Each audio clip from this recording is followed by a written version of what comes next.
right. Hey, so back to some and Carson, Eros, Bittersweet for Sophie because, yeah, I have bandwidth now. We read through the preface and then some of the chapters, the first three chapters. So we read through Bittersweet, Gone, and Ruse. And we're going to start in tactics, and I'll read until I'm ready to stop.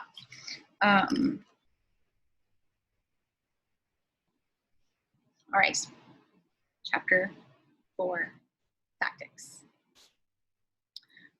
The ruse of inserting a rival between lover and beloved is immediately effective, as Sappho's poem shows, but there are more ways than one to triangulate desire. Not all look triangular in action, yet they share a common concern: to represent Eros as deferred, defied, obstructed, hungry, organized around a radiant absence. To represent Eros as lack. Mere space has power. L'amour de lune, love from a distance, is what the canny troubadours called courtly love. We have seen Menelaus haunted through his empty palace by, quote, absences of eyes in the statues. With this vacancy, we might compare Virgil's Aeneid, where the space of desire echoes around Dido in the streets of Carthage. Him, not there, she hears him, she sees him. A lover like Theognis, on the other hand, neatly accommodates the pain of absent presence, announcing to his boy, we aren't shutting you out of the revel, and we aren't inviting you either. For you're a pain when you're present, and beloved when you're away. The separating power of space can be marked with various activities. By racing through it, for example, as Atalanta does when she puts miles between herself and her suitors. As they say once, the daughter of Iasios, fled young Hippomenes and said no to marriage, although she was right. But she girded herself to achieve the impossible, leaving behind her the house of her father, light-haired Atalanta, gone to the high tops of mountains in flight. The Trojan War and a long tradition of erotic quests represent the other side, the lovers, of this stereotypical activity. Pursuit and flight are a topos of Greek erotic poetry and iconography from the Archaic period onward. It is noteworthy that, within such conventional scenes, the moment of ideal desire on which vase painters as well as poets are inclined to focus is not the moment of the coup de feu, not the moment when the beloved's arms open.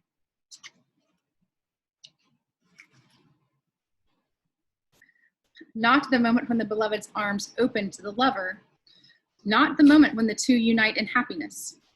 What is pictured is the moment when the beloved turns and runs. The verbs to flee, sorry, I'm not even going to try to pronounce the Greek. The verbs to flee and to pursue are a fixed item in the technical, erotic vocabulary of the poets, several of whom admit that they prefer pursuit to capture. There's a certain exquisite pleasure in the wavering of the balance, Theognis says, of such erotic tension.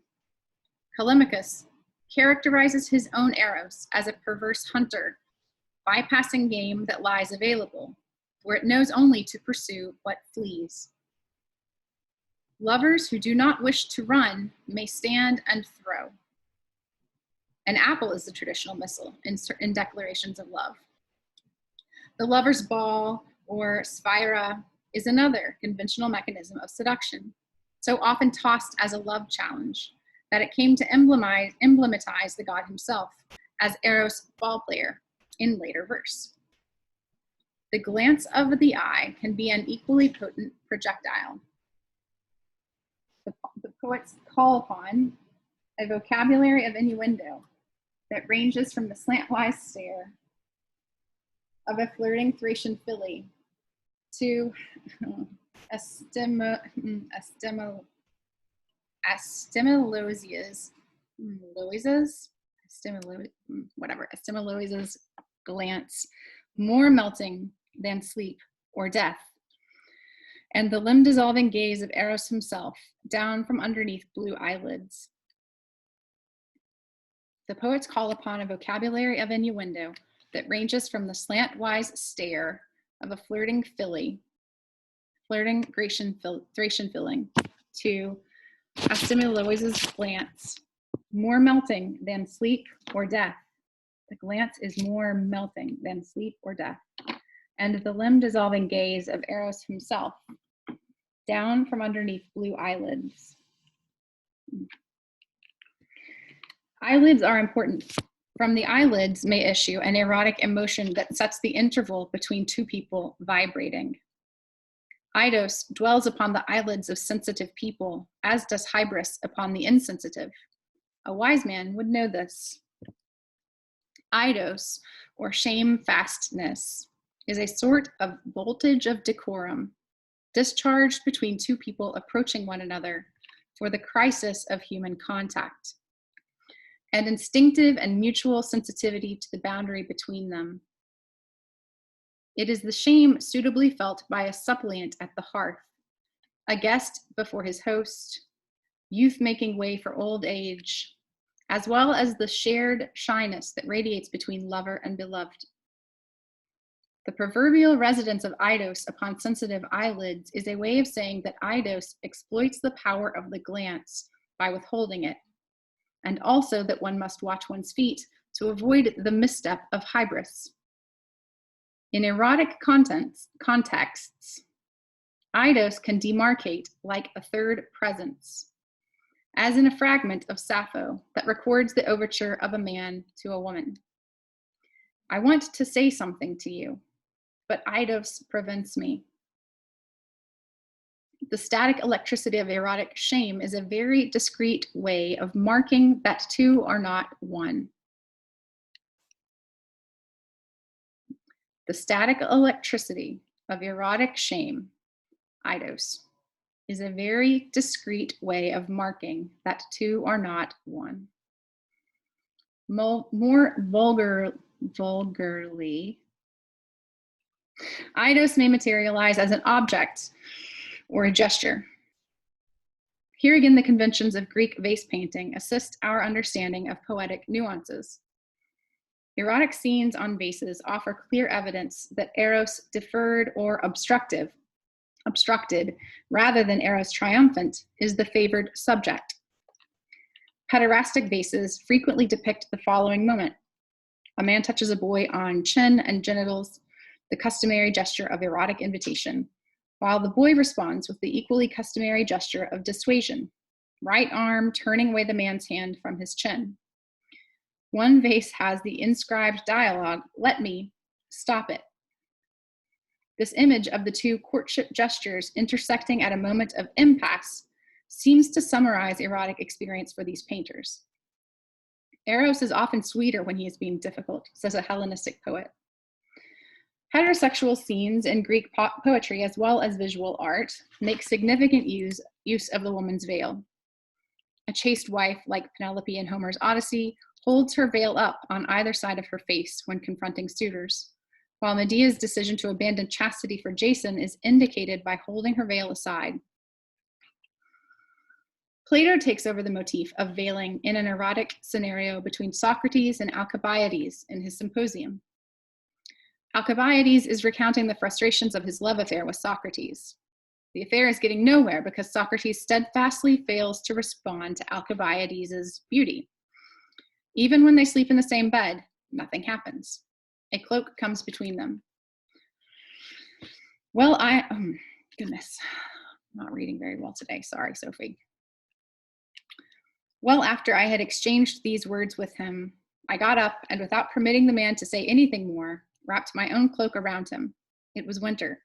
Stretched out under his threadbare coat, wound my two arms around this genuinely miraculous, amazing man, and lay there all night long. And when I had done this, he so scorned and disdained it, and laughed at my beauty, and made light of the very thing I thought was a big deal, that when I rose, I had no more slept with Socrates than if I had lain down with my father or elder brother. There are two garments in this scene, and the way Alcibiades uses them is a concrete symbol of his own contradictory desire. He first wraps Socrates up in his own cloak, because it is a cold winter night, then throws Socrates' old coat over himself and lies on the bed, embracing the bundled up object of his desire until morning. Both the gesture of embrace and the gesture of separation are Alcibiades' own. Eros is lack. Alcibiades reifies the lover's guiding principle almost as self-consciously as Tristan, who places a drawn sword between himself and Isolde when they lie down to sleep in the forest. This principle is reified also in the social attitudes that surround a lover. A society like our own, for example, that sets a high value on both the chastity and the profligacy of the female, will assign to the beloved the role of seductive unattainability. A titillating triangle comes into play between the lover, the bad girl who attracts him, and the good girl who honors him by saying no. Familiar with such double standards ourselves, we may look to 5th century Athens for their archetype. Double standards are a trope of conversation in Plato's Symposium, where Pausanias describes the contradictory ethic enjoined upon homosexual lovers by Athenian social convention. Upper-class Moors encouraged men to fall in love with and lay suit to beautiful boys, while at the same time commending boys who spurned such attentions. It is no simple thing to understand or to practice such an ethic, says Pausanias, and he attaches to it the interesting label poikilos nomos. Let us consider what Pausanias means. The phrase poikilos nomos sums up the problem of erotic ambivalence. Nomos means law, custom, or convention, and refers to the code of conduct for Athenian lovers and their boys in aristocratic circles of the time. Poikilos is an adjective applicable to anything variegated, complex, or shifting. For example, a dappled fawn, a spangled wing, an intricately wrought metal, a complicated labyrinth, an abstruse mind, a subtle lie, a devious double entendre. Nomos implies something fixed, firm in conventional sentiment and behavior. Poikilos refers to what scintillates with change and ambiguity. The phrase verges on oxymoron, or at least the relation between noun and adjective is a richly devious one. The Athenian nomos is poikilos, in that it recommends an ambivalent code of honor. Lovers should chase beloveds, yet beloveds should not be caught. But the nomos is also poikilos in that it applies to a phenomenon whose essence and loveliness is in its ambivalence. This erotic code is a social expression of the division within a lover's heart. Double standards of behavior reflect double or contradictory pressures within erotic emotion itself. Even more blatant was the legitimation given erotic ambivalence by Cretan society with its peculiar custom of harpagmos, a ritual homosexual rape of boys by their lovers. The rape began with a conventional gift exchange and ended with the rapist carrying off his beloved on horseback for a 2-month sojourn in hiding. As the couple rode away, the boy's family and friends would stand around, uttering token cries of distress. If the man is equal to or superior to the boy, people follow and resist the rape only enough to satisfy the law, but are really glad, confides the 4th century historian Eros. The roles of this erotic set piece are conventional. Legitimate marriage rites throughout the Greek world adopted much of the same imagery and attitude. Mock abduction of the bride formed the central action of the Spartan wedding ceremony, and a similar rite may have been practiced at Locri and other Greek states, including Athens. Painters who depict such rites on vases make clear by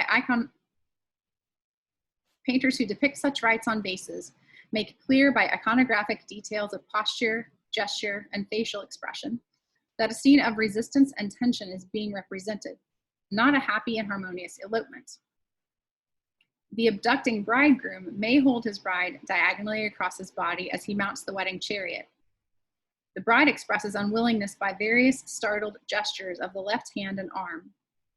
Frequently, she is seen pulling her veil across her face with one hand in the symbolic gesture of female Eros.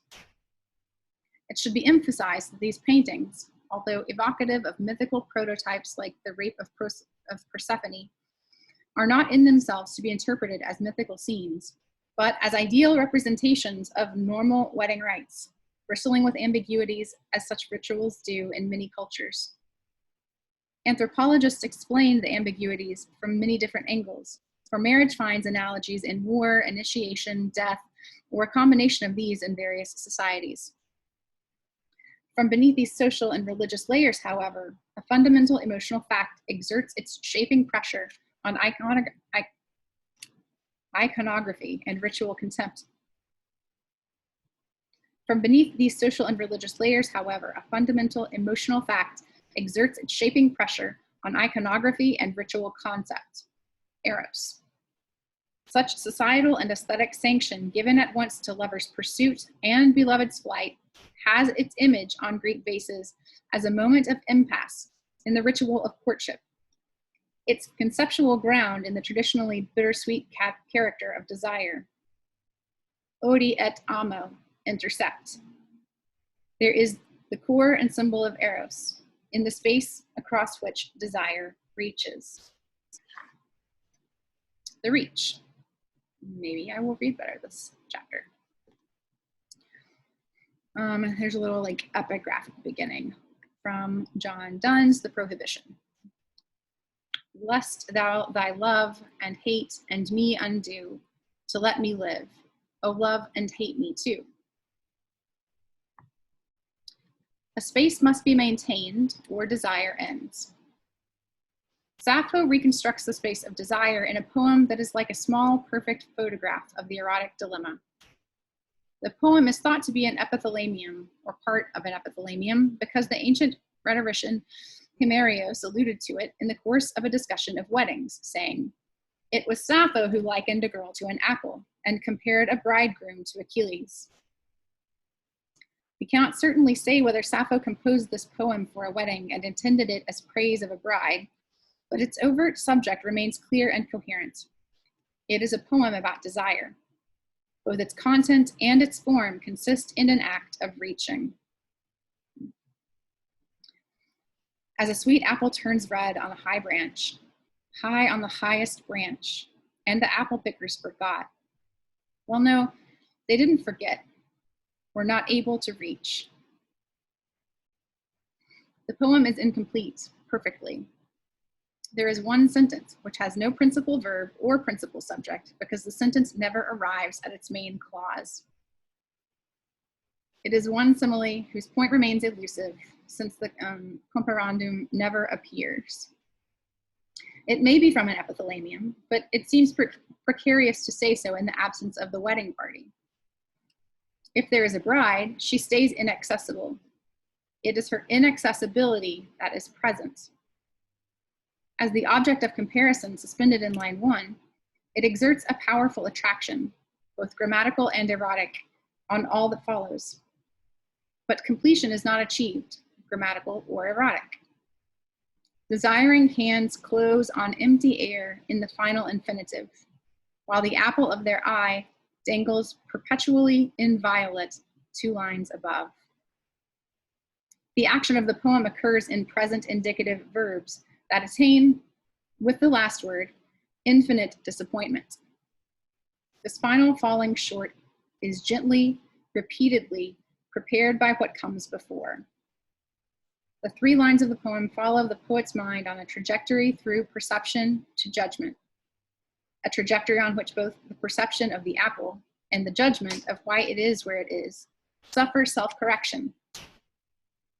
As the poet's eye reaches up to locate the apple on a high branch, that location is made more exact, high on the highest branch, and more remote. As the poet's interpretation reaches to explain the apple, and the apple pickers forgot, that explanation is amended in stride. Well, no, they didn't forget. or unable to reach. Each line launches an impression that is at once modified, then launched again. Second thoughts grow out of initial misapprehensions, and this mental action is reflected in the sounds of the words as the anaphoric syllables reach out after one another from verse to verse. Acro, acron, acrotato, lelathonto, eklelathont. This motion is corroborated in the rhythm of the verse. Dactyls in lines 1 and 2 slow and elongate to spondies in line 3, as the apple begins to look farther and farther away. Each verse, we should also note, applies corrective measures to its own units of sound. The first verse contains 2 examples of a metrical procedure called correption. Correption is a license permitted to dactylic hexameter, whereby a long vowel or diphthong is shortened, but allowed to remain in hiatus before a following vowel. Here, the 2 correptions occur in close succession, tie, acro, ap, and make the verse seem crowded with sounds that move and rustle against one another, as the tree is thick with branches over which your eye climbs steadily to the topmost one. Lines 2 and 3 make use of a different corrective device. Elision. Elision is a brusquer approach to the metrical problem of hiatus. It simply expels the first vowel.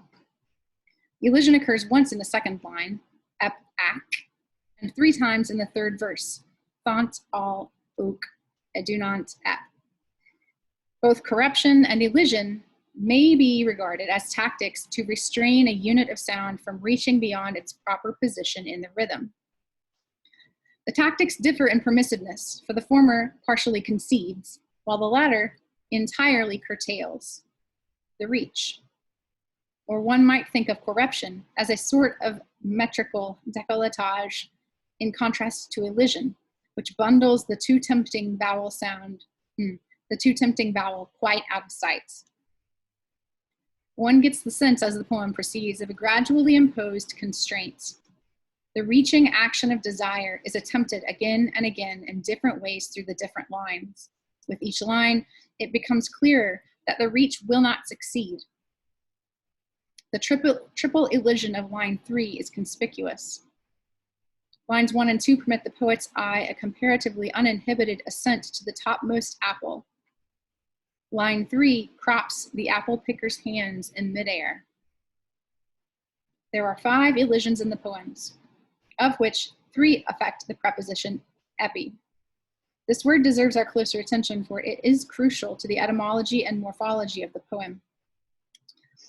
Epi is a proposition expressing motion to, toward, for, in quest of, reaching after. The action of this ardent preposition shapes the poem on every level, in its sounds, in its rhythmic effects, in its process of thought, in its narrative content, and in its external occasion if these lines are from an epithalamium. This poem acts out the experience of Eros. It is a compound experience, both glucu and pikron. Sappho begins with a sweet apple and ends in infinite hunger. From her inchoate little poem, we learn several things about Eros. The reach of desire is defined in action, beautiful in its object, foiled in its attempt, endless in time.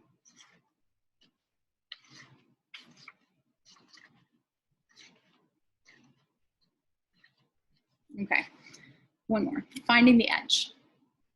It's very short. Eros is an issue of boundaries. He exists because certain boundaries do. In the interval between reach and grasp, between glance and counter glance, between I love you and I love you too, the absent presence of desire comes alive.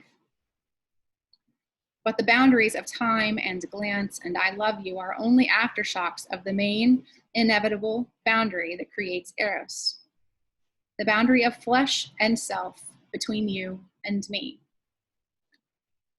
And it is only suddenly, at the moment when I would dissolve that boundary, I realize I never can. Infants begin to see by noticing the edges of things. How do they know an edge is an edge? By passionately wanting it not to be. The experience of Eros as lack alerts a person to the boundaries of himself, of other people, of things in general. It is the edge separating my tongue from the taste for which it longs that teaches me what an edge is. Like Sappho's adjective glucopikron, the moment of desire is one that defies proper edge, being a compound of opposites forced together at pressure. Pleasure and pain at once register upon the lover, inasmuch as the desirability of the love object derives, in part, from its lack. To whom is it lacking? Well, to the lover.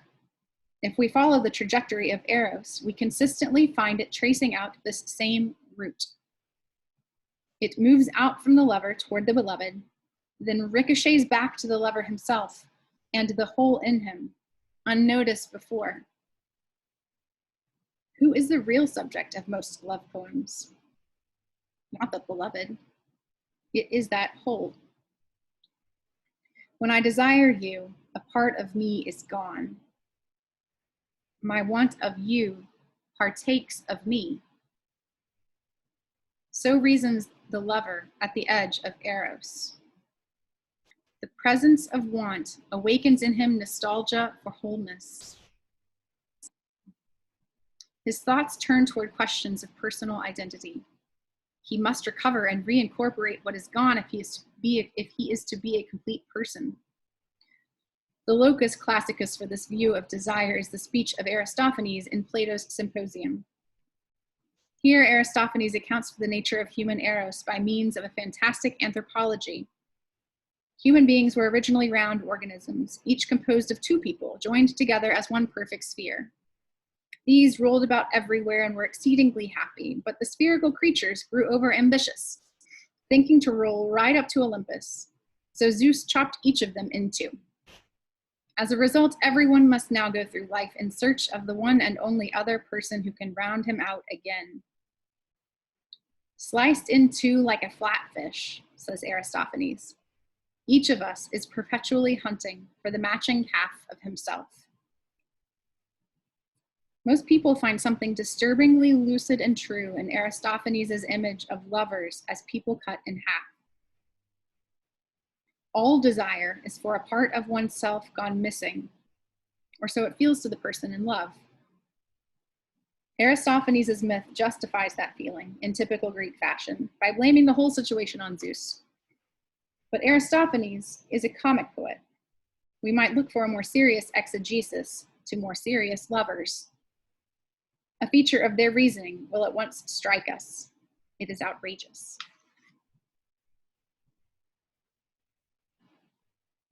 I want to keep reading.